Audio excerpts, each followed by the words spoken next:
திருவாரூரில் அறுவடைக்கு தயாராக இருந்த நெற்பயிர்கள் மழைநீரில் மூழ்கி சேதமடைந்ததை கண்ட விவசாயி அதிர்ச்சியில் மாரடைப்பு ஏற்பட்டு உயிரிழந்த சம்பவம் சோகத்தை ஏற்படுத்தியுள்ளது.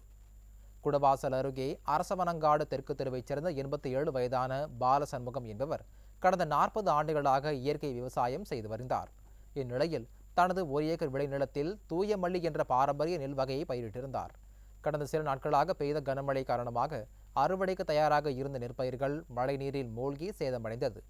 விளைந்த நெற்பயிர்கள் மழைநீரில் மூழ்கியதால் மன உளைச்சலில் இருந்த அந்த இயற்கை விவசாயி பாலசண்முகம் மாரடைப்பு ஏற்பட்டு உயிரிழந்த சம்பவம் அப்பகுதியில் சோகத்தை ஏற்படுத்தியுள்ளது.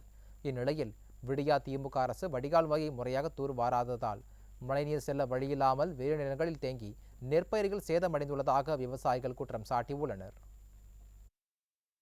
மாபெரும் அதிர்ச்சியை அவர் சந்திக்கிற ஒரு நிலைமை ஏற்பட்டுவிட்டது.